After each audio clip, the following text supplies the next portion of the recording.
Walang tayo ng power! Ibabalik ng battery ko ang power ng sonic signal mo. Maganda sa power transfer.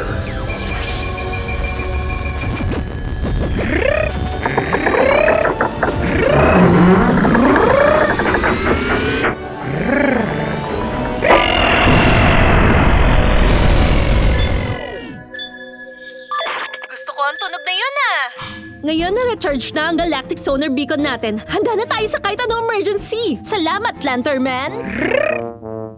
Salamat din sa'yo, Speedy! Salamat, Marcia Starfighter. Trabaho kong gawing ligtas ang galaxy. Mga dambuhalang geyser! Saktong-sakto ang pagkakaayos mo! May tumutunog ngayon na smoke alarm sa Sunny Oaks! Kailangan nila ng tulong! Narinig kita, malinaw na malinaw. Sa Saturn at sa... Lanterman, sandali lang! Class 5 planet ang planetang Earth. Dapat hindi ka agaw pansin. Roger that. Activate disguise ray. Talino talaga! Magpapanggap ka ngayon bilang si Firefighter Larry! Sa Saturn at sa Stars. Hello? 911? Si Dexter to. May ire-report akong emergency.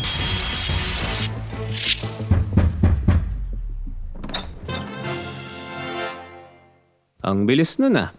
Ang galing mo ron, firefighting citizen. Ay, talaga? Naku, salamat. Nagkita na ba tayo noon? Nako, meron kayo nakatabi na fire extinguisher. Alam niyo yon, gamitin at tumawag kayo sa 911. Ganyan ang pagiging alisto na nagliligtas ng mga tahanan at buhay. Paano nagsimula ang apoy? Kasi... tanghalian nun. Kaya, syempre, merong chicken flavored na ramen. Ano? Sira? Naisip ko na kung sa issue number 32, natalo ni Lanternman yung blarg-blarg gamit ang kutsilyong bato at balat ng oso, edi ako rin. Pwede rin gumamit ng sinaunang pamamaraan at magluto ng ramen sa kalan. Pero sa sobrang exciting ng kwento sa Lanternman, kailangan ko mabasa agad yung next issue. At hindi ko napansin na may nasusunog na pala. Kaya wala na akong lunch. At wala nang collector's edition issue number 32 ko. Pasensya na sa nagawa ko. Ganon talaga, nangyayari ang aksidente. Mabuti na lang, walang gaanong sira dahil sa apoy, pero mabilis mawala ng kontrol sa sunog. Kaya mahalaga talaga na palagi tayo maging handa.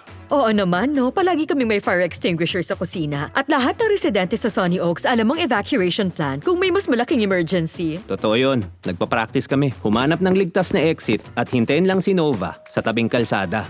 Kaya magtulungan ng mga residente pero may mga staff na tinuruan kung paano tumulong sa bus nangangailangan. Napakahusay! At dapat magkakasama na ang mga kakailanganin ninyo, lalo kapag madalian ang paglikas.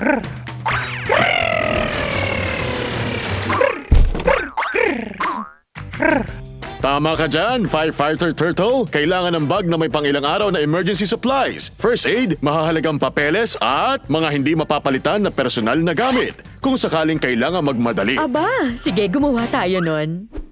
Kailangan ko ng mas malaking bag para magkasya yung Lanternman action figures ko. Sandali. Parang pamilyar sa akin yung pagong ah. Unahin ang kaligtasan, Dexter. Dalhin lang ang kailangan.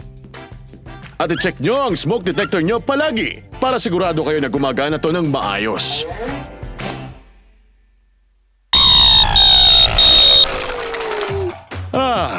Ganun nga ang tunog ng kaligtasan.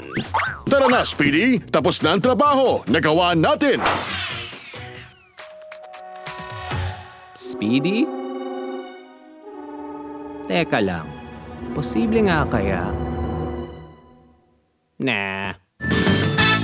At isa na namang tagumpay na misyon! Salamat sa inyo! Alam na ni Nova at Dexter ang gagawin kapag nagkaroon ng sunog sa bahay. At alam na rin nila na mahalaga ang matukoy kung ano mga fire hazard, magkaroon ng fire extinguisher na nasa malapit at alam nila kung paano to gamitin. Maghanda ng kinakailangan kung sakaling madalian ng paglikas. Siguruhin na gumagana ang smoke detector at tawagan ng 911 para sa tulong. At magkaroon ng evacuation plan.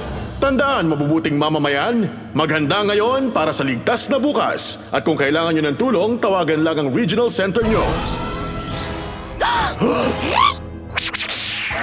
Sa Saturn at sa Stars!